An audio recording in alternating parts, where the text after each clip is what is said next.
شیعہ مسلمان شروع سے ہی یہ یقین رکھتے ہیں کہ امام کا تصور جو خدا کی طرف سے منتخب کردہ وراثتی دینی رہنما ہے، قرآن اور حدیث میں موجود ہے، اور اہل سنت بھی اسے تسلیم کرتے ہیں۔ قرآن میں امام کو مختلف ناموں سے بیان کیا گیا ہے، جیسے امام، خلیفہ، وارث، نسل، اہل بیت اور نسل نبی۔ یہ سب پیغمبروں کی نسلوں کو نبوت، کتاب جو الہی رہنمائی کی علامت ہے، اور حکم، فیصلے دینے کی حکمت دی جاتی ہے۔ جیسے پچھلے پیغمبروں کے بعد ان کے جانشین ہوتے تھے، ویسے ہی حضرت محمد کا بھی ایک جانشین ہونا چاہیے تھا۔ یہاں قرآن میں کچھ ایسی مثالیں ہیں جو اس بات کو ثابت کرتی ہیں۔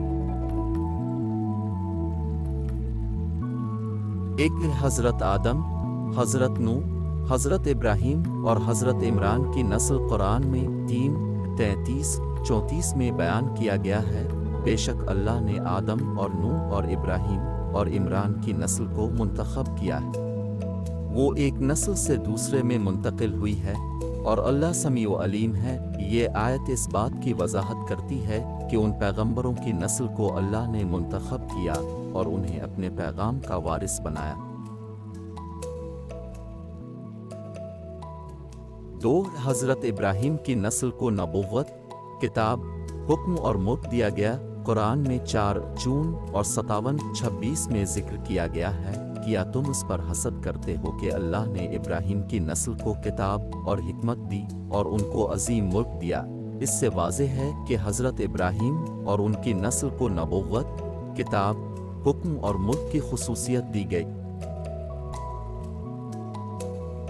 3، یہ حضرت ابراہیم کا تعلق حضرت نوح کی نسل سے تھا، اور حضرت نوح حضرت آدم کی نسل سے تھے۔ قرآن میں 3، 33، 34 میں کہا گیا، بے شک اللہ نے آدم اور نوح اور ابراہیم اور عمران کی نسل کو منتخب کیا ہے۔ اس آیت میں نسلوں کی تسلسل کو بیان کیا گیا ہے۔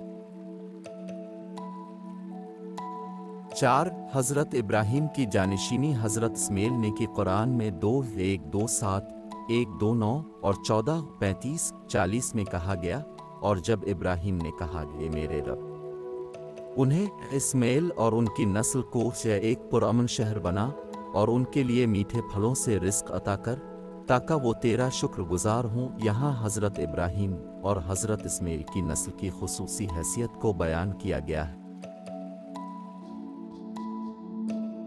5، حضرت اسحاق اور حضرت یعقوب کی نسل کو بھی اللہ نے امام بنایا۔ قرآن میں 21، 72، 73 میں ذکر کیا گیا ہے، اور ہم نے اسحاق اور یعقوب کو ان کے بعد دیا، اور ہر ایک کو ہم نے امام بنایا جو اللہ کے حکم سے ہدایت دیتا ہے۔ اس آیت میں حضرت اسحاق اور حضرت یعقوب کو امام کے طور پر منتخب کرنے کی بات کی گئی ہے۔ 6، حضرت موسیٰ کی قیادت میں ان کے بھائی حضرت ہارون کا کردار۔ قرآن میں 20، 30، 25، 35، 7142 اور 20، 32 میں کہا گیا، اور جب موسیٰ نے کہا کہ میرے رب، میرے سینے کو کھول دے اور میرا کام آسان کر دے، اور میری زبان کی گرہ کو کھول دے تاکہ لوگ میری بات سمجھیں۔ یہاں حضرت موسیٰ اور حضرت ہارون کے تعاون کو بیان کیا گیا ہے۔ 7، حضرت موسیٰ اور حضرت ہارون کے بعد امام جو اللہ کے حکم سے ہدایت دیتے ہیں۔ قرآن میں 32، 24 میں فرمایا، اور ہم نے ان کے بعد اسرائیل کے لوگوں میں امام مقرر کیے جو اللہ کے حکم سے ہدایت دیتے تھے۔ اس آیت میں اماموں کی ہدایت دینے کی خاصیت کو بیان کیا گیا ہے۔ 8، حضرت طالوت کو اللہ نے منتخب کیا۔ قرآن میں 2، 2، 4، 7 میں کہا گیا، اور جب ان سے کہا گیا اللہ نے طالوت کو تمہارے لیے بادشاہ مقرر کیا ہے، تو وہ کہنے لگے وہ ہم پر کس طرح حکمرانی کر سکتا ہے، حالانکہ ہم اس سے زیادہ طاقتور ہیں۔ یہ آیت حضرت طالوت کی قیادت کے انتخاب کو بیان کرتی ہے۔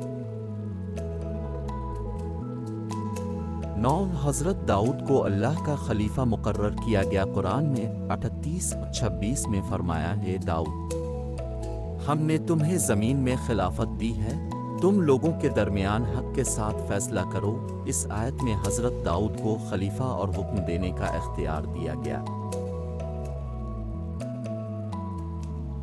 10 حضرت داؤد کے بیٹے حضرت سلیمان کو ان کی سلطنت وراثت میں ملی۔ قرآن میں 27، 15، 16 میں کہا گیا، اور ہم نے سلیمان کو داؤد کا جانشین بنایا اور ہم نے انہیں ہر چیز پر اختیار دیا۔ یہاں حضرت سلیمان کی سلطنت کی وراثت کا ذکر کیا گیا ہے۔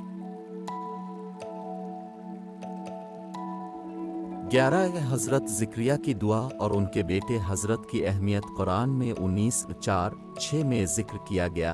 حضرت زکریا نے کہا کہ میرے رب، میرے جسم میں کمزوری آ چکی ہے اور سر میں بال سفید ہو چکے ہیں، لیکن میں تجھ سے ایسی دعا کرتا ہوں جو میری زندگی کا حصہ بن جائے۔ اس آیت میں حضرت زکریا کی دعا اور حضرت کی وراثت کو بیان کیا گیا ہے۔ قرآنی آیات کی روشنی میں پیغمبروں کے خاندان کی اہمیت یہ بھی قرآن میں ثابت کیا گیا ہے کہ پیغمبروں کے خاندان کی ایک خاص حیثیت ہے۔ سمجافری کے مطابق قرآن میں 100 سے زیادہ آیات ایسی ہیں جو پیغمبروں کے خاندان کی خاص حیثیت اور ان کی مقدس اہمیت کو بیان کرتی ہیں۔ اس لیے یہ بالکل فطری ہے کہ حضرت محمد نے اپنے اہل بیت میں سے کسی کو امام منتخب کیا، جیسا کہ پچھلے پیغمبروں نے کیا۔ الہی انصاف اور منطقی ضرورت حضرت محمد کا مقصد صرف قرآن کا پیغام پہنچا دینا نہیں تھا، بلکہ ان کی رہنمائی ایک مسلسل عمل تھا جو ان کے بعد امام کے ذریعے جاری رہنا ضروری تھا۔ قرآن میں یہ بات واضح ہے کہ پیغمبر کا کام صرف کتاب دینا نہیں تھا، بلکہ وہ اللہ کی ہدایات کو لوگوں تک پہنچاتے تھے اور ان کے مسائل کا حل فراہم کرتے تھے۔